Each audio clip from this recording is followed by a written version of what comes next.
Hello friends, welcome to my channel clear और concept. जैसा कि बोर्ड पे लिखा हुआ है आप देख ही रहे हैं।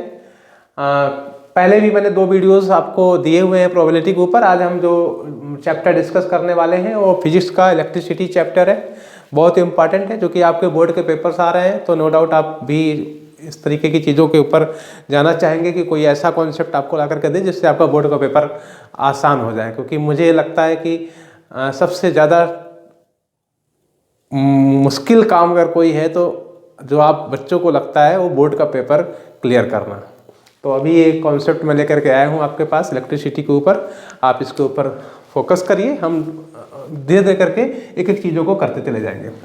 अभी फ़िलहाल अगर मैं इलेक्ट्रिसिटी की बात करूँ, आपके घरों में, हमारे घरों में सब जगह इलेक्ट्रिसिटी हम देखते रहते हैं। हर टाइम इलेक्ट्रिसिटी के ऊपर ही हमारा पूरी दिनचर्या डिपेंड है। हमारा पूरा जीवन इलेक्ट्रिसिटी के ऊपर इर्द गिर्द चल रहा है कि नहीं।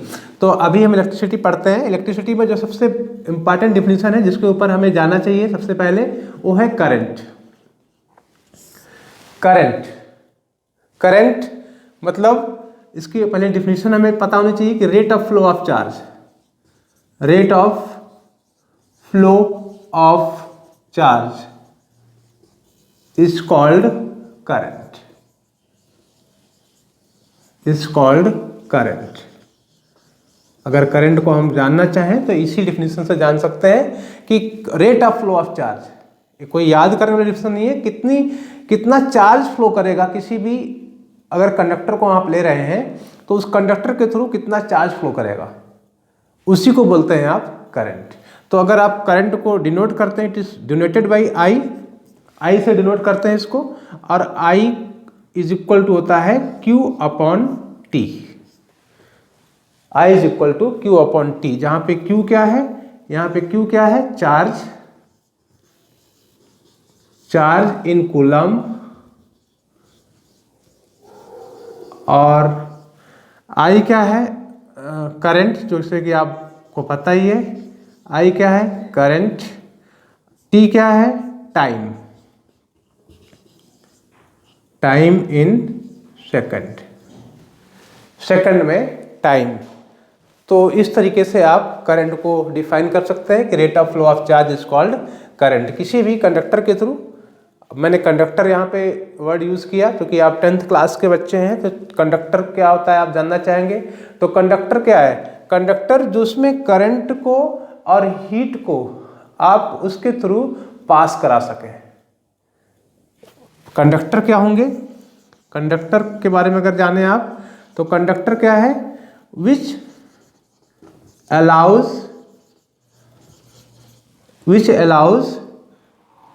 हीट एंड इलेक्ट्रिसिटी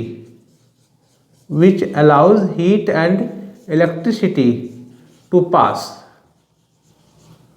जो हीट को और इलेक्ट्रिसिटी को अपने थ्रू पास करने दे उसी को कंडक्टर बोलेंगे। अगर इसके एग्जाम्पल आप ढूंढें तो बहुत सारे एग्जाम्पल्स आपको अपने पास ही दिख जाएंगे कि भाई आप सिल्वर को कंडक्टर बोल सकते हैं, बहुत अच्छा कंडक्टर होता है, हीट का भी इलेक्ट्रिसिटी का भी। आप इलेक्ट्रिसिटी चैप्टर पढ़ रहे हैं तभी इलेक्ट्रिसिटी के बारे में सोचेंगे।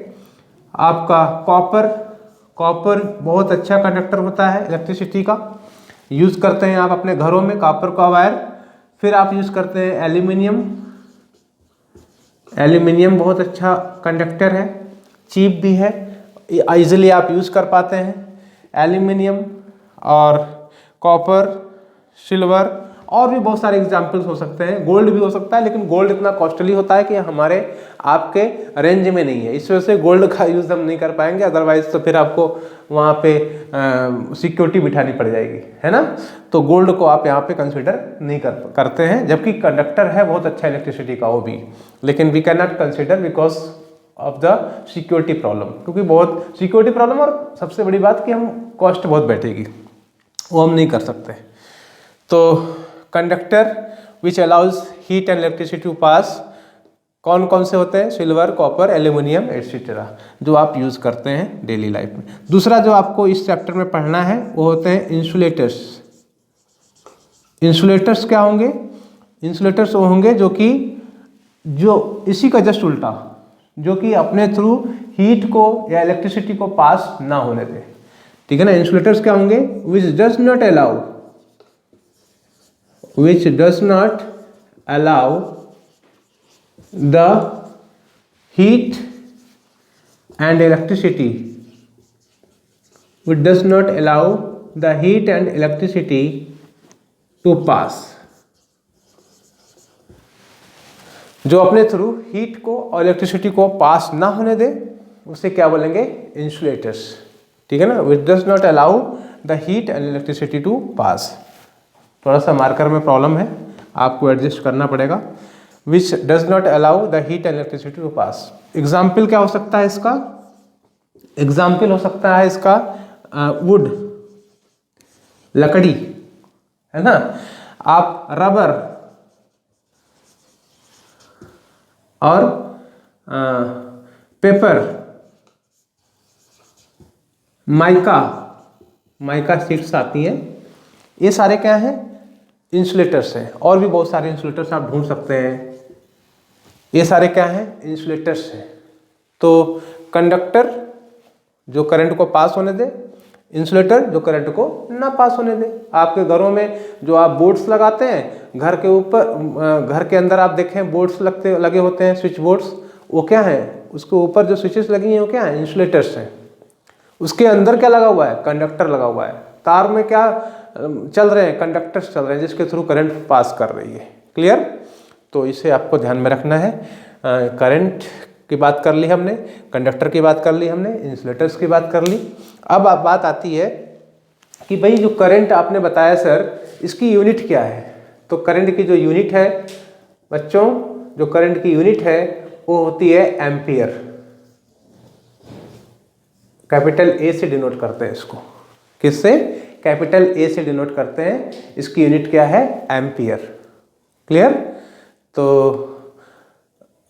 चूंकि आप इसको इस तरीके से भी देख सकते हैं कि चूंकि चार्ज की यूनिट क्या होती है? चार्ज की यूनिट होती है कूलम, और टाइम की यूनिट क्या होती है? सेकंड। तो कूलम पर सेकंड। तो इसकी एसआई यूनिट और क्या लिख सकते हैं आप? Coulomb per second. क्योंकि क्यू को क्या लिखेंगे? कूलम, और टी को क्या लिखेंगे? सेकंड। तो coulomb per second is also unit of current. तो यहाँ से आप करंट को समझ सकते हैं। इसकी यूनिट को भी आपने देख लिया, क्या है? Rate of flow of charge is called current. Okay, तो करंट की बात कर ली आपने। अब connection of circuit, connection of circuit की बात करें, कितने तरीके से आप कनेक्शन कर सकते हैं? तो कनेक्शन ऑफ सर्किट में दो तरीके से कनेक्शन कर सकते हैं आप, सीरीज कनेक्शन और क्या? Parallel connection. दो तरीके के कनेक्शन आप कर सकते हैं, सीरीज कनेक्शन और पैरेलल कनेक्शन। सीरीज कनेक्शन मतलब, सीरीज कनेक्शन क्या है? जब रेजिस्टेंसेस को, अब मैं मान के चलता हूं कि आप पढ़ रहे हैं तो रेजिस्टेंस आपको पता होगा क्योंकि आप 10th में हैं। तो रेजिस्टेंसेस मतलब ये जो सिंबल होता है रेजिस्टेंस का होता है, ये मान लीजिए R1 है, ये रेजिस्टेंस R2 है, और ये जो है अगर मैं इसको सीरीज में ऐड करना चाहूँ तो इसका जो R इक्विवेलेंट होगा वो क्या हो जाएगा? दोनों का सम हो जाएगा, R1 + R2। अगर और भी आगे रेजिस्टेंस होते तो उनको भी मैं एज इट इज ऐड करता चला जाता। ठीक है ना?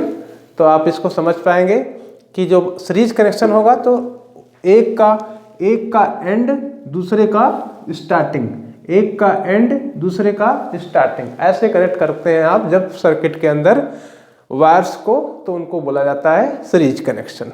क्लियर? तो मुझे लगता है कि आप यहाँ पे सीरीज कनेक्शन को समझ पाएंगे। अच्छा, अगर मैं कहता हूँ कि सीरीज कनेक्शंस के अंदर सर, सीरीज कनेक्शन है, ये सीरीज कनेक्शन बना हुआ एक सर्किट ले लेते हैं, एक सर्किट ले लिया, इसमें मैंने एक वोल्टेज अप्लाई कर दिया, बैटरी लगा दी, है ना, एक बैटरी लगा दी। तो बैटरी लगा दी और इसका रेजिस्टेंस R1, इसका रेजिस्टेंस R2, इसका रेजिस्टेंस R3, और भी रेजिस्टेंस हो सकते हैं, ऐसी कोई नहीं कि 3 ही होंगे। अब अगर इसमें आप कहें कि भैया एक करंट बैटरी लगी हुई है तो करंट इसके अंदर चलेगी, बिल्कुल चलेगी। इस सर्किट है, क्लोज्ड पाथ है तो करंट फ्लो करेगी। अगर सर्किट ओपन होगा तो कभी करंट फ्लो नहीं करेगी। इतनी बात आपको क्लियर होनी चाहिए कि अगर सर्किट ओपन होगा, कहीं से भी सर्किट अगर मैं ओपन कर दूं, अगर मैं कहूं कि मैंने यहाँ पे स्विच लगा दिया, लीजिए एक स्विच लगा दिया हमने यहाँ पे, तो अगर मैं इस स्विच को ओपन कर दूं, अभी क्या है, अभी ये ओपन है, तो अगर मैं इस सर्किट को ओपन कर दूं, स्विच को ओपन कर दूं, ओपन की कंडीशन में इसमें कोई करंट नहीं होगी। और जैसे ही मैं इसे क्लोज करूंगा, स्विच को क्लोज कर दूंगा, ऑन कर दिया, तो जब स्विच को ऑन कर दिया तो इसमें करंट फ्लो होनी शुरू हो जाएगी। तो आप देख सकते हैं करंट का एक ही रास्ता है, इसमें एक ही रास्ता है करंट का। तो जो करंट इसमें जाएगी, अगर मान लीजिए करंट I1 है, वही करंट I2 अगर आप बोलते हैं तो इसको आप I3 बोलते हैं, तो I1 is equal to I2 is equal to I3, और एक इसके बराबर होगा I के बराबर। तो जो सीरीज कनेक्शन के अंदर जो करंट होती है वो इक्वल होती है। सीरीज में करंट नहीं बदलती है, सीरीज में करंट जो भी, क्योंकि पाथ एक है, रास्ता एक है। जब रास्ता ही एक है तो आप जाएंगे किधर, आपके पास दूसरा रास्ता नहीं है जाने का, तो यही एक रास्ता है, इसी रास्ते से आप जाएंगे। अब जैसा भी दूसरा रास्ता तो आपको मिलना नहीं है, तो इसी रास्ते से जाएंगे तो करंट सेम होगी थ्रू आउट, कितने भी रेजिस्टेंस लगे हो। तो I1 is equal to I2 is equal to I3, I1 is equal to I2 is equal to I3। अब अगर आप कहते हैं भाई कि इसके क्रॉस वोल्टेज कितनी है, R1 के क्रॉस मान लीजिए आप कहते हैं V1 है, R2 का क्रॉस वोल्टेज कितनी है, V2 है, R3 का क्रॉस वोल्टेज कितनी है, V3 है। तो जो V होगा बेटा, वो V होगा V1 plus V2 plus V3। Voltage सब में अलग अलग होगी, V1 plus V2 plus V3 is equal to V। और अगर आप कहते हैं V की वैल्यूज रखते हैं, जैसे आप पहले भी रखते चले आए हैं, तो V क्या होता है, V होता है I इंटू R। V1 क्या होता है, I into I1 into R1। V2 क्या होगा, I2 इंटू R2। V3 क्या होगा, I3 इंटू R3। और अगर आप कह रहे हैं कि I is equal to I1 sir, is equal to I2 is equal to I3, यहाँ तक ठीक। तो अगर आप सब करंट को बराबर बता रहे हैं सीरीज के अंदर, तो इसका मतलब AI, I1, I2, I3 ये सब बराबर होने की वजह से कैंसिल आउट हो जाएंगे। तो क्या बचेगा आपके पास, therefore R is equal to क्या हो जाएगा, R1 plus R2 plus R3। और यही तो मैंने बताया आपको पहले, जो वहाँ देख रहे हैं आप कॉर्नर साइड में। तो R इज इक्वल टू क्या हो गया, R1 plus R2 plus R3, क्योंकि यहाँ से I सब हट गया, क्योंकि I is equal to I1 is equal to I2 is equal to I3, तो ये सब कैंसिल आउट हो गए। तो आपके पास R is equal to R1 plus R2 plus R3 हो गया। क्लियर। इसका मतलब इन सीरीज कनेक्शन नोट कर लीजिएगा आप, इन सीरीज कनेक्शन के अंदर क्या होगा, current is same through out.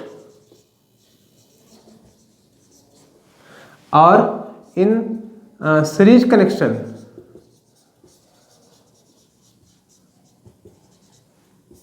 Voltage will different, ऐसे बोल सकते हैं आप, अक्रॉस ईच रेजिस्टेंस। सभी रेजिस्टेंस के अक्रॉस वोल्टेज क्या होगा, अलग अलग होगा सीरीज कनेक्शन के अंदर। तो ये आप पॉइंट्स इनको अपने दिमाग में रखेंगे, इससे आपको न्यूमेरिकल सॉल्व करने में आसानी होगी। क्लियर। अब आपके पास दूसरा कनेक्शन है, मैं हटाऊं इसे, ठीक। दूसरा कनेक्शन आता है क्या, पैरेलल कनेक्शन। पैरेलल कनेक्शन में क्या है बेटा, पैरेलल कनेक्शन के अंदर इस तरीके से जो कनेक्शन आपको दिखेगा उसे किस कैटेगरी में रखेंगे आप, पैरेलल कनेक्शन के अंदर, ठीक है ना। इसमें कितने भी रेजिस्टेंस आप लगा सकते हैं। मैंने यहाँ पे 2 रेजिस्टेंस आपको दिखाया है। आप कहें कि नहीं सर तीसरा भी लगा दीजिए, लो तीसरा भी लगा देते हैं, आपका भी मन रहना चाहिए, ठीक है ना। तो कितनी भी रेजिस्टेंसेस आप ऐड कर सकते हैं, आगे भी जितनी भी रेजिस्टेंस आप चाहें उसको ऐड कर लें। पहले कनेक्शन में इस तरीके से कनेक्शन किया जाएगा। इसमें जो करंट आएगी, मान लीजिए आप बोलते हैं आई करंट आ रही है, अगर मैं इसको किसी सर्किट से जोड़ दूं, अगर मैं इसे किसी सर्किट से जोड़ दूं किसी वोल्टेज सोर्स से, तो अगर मैं किसी वोल्टेज सोर्स से इसको जोड़ देता हूं तो उस केस में क्या होगा भाई, उस केस में क्या होगा, तो इस केस के अंदर करंट जो कि इसके रास्ते मिल गए, यहाँ पे करंट आई, इसको रास्ता मिल गया, तो I1 इधर गया, I2 फिर इसमें आया, I3 इसमें आया, है ना। तो तीनों ही रास्तों में करंट अलग अलग डिस्ट्रीब्यूट हो गई। जहाँ भी जब भी करंट डिस्ट्रीब्यूट होगी, कहीं भी आप सर्किट को सॉल्व कर रहे हैं और अगर आपको करंट डिस्ट्रीब्यूट होती हुई नज़र आ रही है, तो आप समझ जाइए कि ब्रांच क्या होंगी, पैरेलल में होंगी। जो ब्रांचेज हैं वो किस में होंगी, पैरेलल में होंगी। अगर करंट डिस्ट्रीब्यूट हो रही है तो करंट डिस्ट्रीब्यूट नहीं हो रही है तो सीरीज में होंगी, ठीक है ना। बड़ी सिंपल सा फंडा है, इसी को आप लेकर के चलेंगे। करंट जब भी सीरीज पैरेलल में आपको कन्फ्यूजन हो तो आप करंट को अपने साथ रखिए और उसमें देखिए कि क्या सर्किट के अंदर जाने पे करंट डिस्ट्रीब्यूट हो रही है। अगर डिस्ट्रीब्यूट हो रही है तो ब्रांच पैरेलल में होंगी, अगर डिस्ट्रीब्यूट नहीं हो रही है तो ब्रांच सीरीज में होंगी। क्योंकि ज़्यादातर बच्चे इसी में कंफ्यूज हो जाते हैं कि सर सीरीज लें कि पैरेलल लें। हो सकता है यहाँ तो आपको दिख रहा है, कभी कभी ऐसी सिचुएशन बन जाएगी सर्किट के अंदर, कॉम्प्लेक्स सर्किट होगा तो उसमें आपको समझना पड़ेगा ये। तो वहाँ पे आप करंट के ही थ्रू इन चीज़ों को समझेंगे तो आसानी होगी आपको क्वेश्चन को सॉल्व करने में, ठीक है। तो जैसे आप यहाँ पे देख रहे हैं कि आई करंट आती है, मान लीजिए मैं एक सोर्स लगाया हूँ यहाँ पे, वी वोल्टेज है इसका, एक आई करंट आती है, तीनों में डिस्ट्रीब्यूट होती है। तो आप देख सकते हैं यहाँ पे बोल सकते हैं कि आई इज इक्वल टू क्या होगा, I1 plus I2 plus I3। I is equal to क्या होगा, I1 प्लस I2 और प्लस I3। और आप देख सकते हैं कि I इज इक्वल टू क्या होता है, V upon R। I is equal to क्या होगा, V अपॉन R। अच्छा, इंपॉर्टेंट बात जो आपको ध्यान में रखनी है कि पैरेलल कनेक्शन के अंदर, जैसे आपने सीरीज कनेक्शन के अंदर देखा कि वहाँ थ्रू आउट करंट सेम होती है, पैरेलल कनेक्शन के अंदर क्या होना है कि वोल्टेज सेम होगी। जितनी भी ब्रांचेज हैं, जो वोल्टेज आपने लगाई है वो वोल्टेज सभी ब्रांचेस में होगी। पैरेलल कनेक्शन में वोल्टेज डिफरेंट नहीं होती है, पैरेलल कनेक्शन में वही वोल्टेज सब में रहती है, ठीक है ना। तो आप कहेंगे कि जो टोटल वोल्टेज मान लीजिए आप V बताते हैं तो V अपॉन R, मैं R इक्विवेलेंट निकालने के लिए जा रहा हूँ। तो I1 क्या हो जाएगा, अब आपने कहा सर वोल्टेज नहीं चेंज होती है तो V अपॉन R1। यहाँ पे भी I2 is equal to voltage नहीं चेंज होती है तो V अपॉन R2। फिर यहाँ भी वोल्टेज नहीं चेंज होती है तो V अपॉन R3। ये I1 I2 I3 की वैल्यूज आपने लिख दी वहाँ पे। और आप देख रहे हैं कि चूंकि सब जगह V दिख रहा है आपको, यहाँ से सबको हटाइए, इनकी जरूरत नहीं है यहाँ पे। तो आप क्या बोल सकते हैं, 1 upon R is equal to 1 upon R1 plus 1 upon R2 plus 1 upon R3। तो इस तरीके से आप पैरेलल कनेक्शन के अंदर रेजिस्टेंसेस के लिए फार्मूला बना सकते हैं। अगर मैंने आपसे कह दिया कि भैया 3 रेजिस्टेंसेस दिए हुए हैं, इस तरीके से 3 रेजिस्टेंसेस दिए हुए हैं जिनकी वैल्यूज कितनी हैं, लेट मैं आपसे कह रहा हूं कि इनकी जो वैल्यूज हैं वो कितनी हैं, R ओम R ओम R ओम। अगर मैं आपसे कहूं कि इनका इक्विवेलेंट रेजिस्टेंस निकालो तो आप क्या कहोगे कि भैया सर ऐसा करो कि 1 अपॉन R इक्विवेलेंट जो होगा इस सर्किट का वो क्या होगा, 1 upon R plus 1 upon R plus 1 upon R। और ये R हो गया इसका एलसीएम, तो आपने कहा sir 1 plus 1 plus 1 is equal to क्या हो गया, 3 अपॉन R। तो इसका मतलब R इक्विवेलेंट क्या हो गया सर्किट का, R इक्विवेलेंट, इसको रिवर्स कर दीजिए तो क्या हो गया, R अपॉन 3। ये हो गया आपका आंसर। तो अगर 3 रेजिस्टेंसेस आपके साथ किसी भी सर्किट में पैरेलल में लगे हुए, 3 हो 5 हो जो भी हो, तो उसको आप इस तरीके से सॉल्व कर सकते हैं। ऐसे क्वेश्चंस आपको देखने को मिल जाएंगे आपके बोर्ड के पेपर में। और भी आप अगर क्वेश्चन बैंक को सॉल्व करते हैं, आगे भी मैं बहुत सारे ऐसे क्वेश्चंस दूंगा आपको सॉल्व करने के लिए। तो आप कॉन्सेप्ट यही रहेगा, क्योंकि आप देख रहे हैं जिस चैनल में आप बैठ करके इस वीडियो को देख रहे होंगे अपनी जगह पे, उस चैनल का ही नाम है क्लियर और कॉन्सेप्ट। तो we will discuss about concept only. अगर आपने कॉन्सेप्ट समझ लिया तो नो डाउट आपको कोई भी क्वेश्चन हार्ड नहीं लगेगा। लेकिन अगर आपको कॉन्सेप्ट नहीं समझ में आया, रट करके क्वेश्चंस नहीं होते। फिजिक्स में रटा नहीं जाता। फिजिक्स जो है नेचर से फिजिक्स बनती है। जो चीज़ें नेचर में हो रही हैं उसी को फिजिक्स में बताया गया है। तो जो चीज़ें सामने हो रही होंगी, इलेक्ट्रिसिटी पढ़ रहे हैं तो इलेक्ट्रिसिटी में जो आपके घरों में या जो भी आप सराउंडिंग में देख रहे हैं इलेक्ट्रिसिटी के अंदर, वही उन्हीं चीज़ों को हम यहाँ पे डिस्कस कर रहे हैं। तो यहाँ पे फिजिक्स में खूबसूरती यही होती है कि फिजिक्स में आपको सारी चीज़ें महसूस होती हैं। आपको फील लेना है, आपको महसूस करना है, उसका एहसास आपको होना चाहिए कि नहीं जो आप कर रहे हैं उस बिल्कुल ऐसा ही होता है सराउंडिंग में। क्लियर? तो मुझे लगता है कि आपने यहाँ तक इन चीज़ों को समझ लिया होगा। पैरेलल कनेक्शन के अंदर करंट डिस्ट्रीब्यूट होती है, वोल्टेज सेम होती है। सीरीज कनेक्शन के अंदर करंट सेम होती है, वोल्टेज डिस्ट्रीब्यूट होती है। ओके, फार्मूला कैसे इक्विवेलेंट रेजिस्टेंस निकालेंगे वो मैंने यहाँ पे डेराइव करके आपको दे दिया। एक एग्जाम्पल भी हमने कर लिया कि 3 रेजिस्टेंसेस हैं, अगर इनको आर वैल्यूज़ के हैं तो इनका इक्विवेलेंट रेजिस्टेंस क्या होगा, तो आपने कहा सर R/3 होगा। क्लियर? तो मुझे लगता है सीरीज और पैरेलल में अभी फ़िलहाल हम यहीं पे आज का सेशन यहीं पर रोकते हैं। आगे फिर मिलेंगे और भी अच्छे क्वेश्चंस के साथ और अच्छे टॉपिक के साथ और अच्छे कॉन्सेप्ट के साथ। ओके, ऑल द बेस्ट आप सभी को। आप चैनल को सब्सक्राइब करिए, लाइक करिए, अपने दोस्तों में शेयर करिए, क्योंकि बोर्ड पेपर्स आ रहे हैं तो नो डाउट सभी को ज़रूरत होती है और अच्छी चीज़ें तो हमेशा शेयर करनी चाहिए। ओके, थैंक यू, धन्यवाद।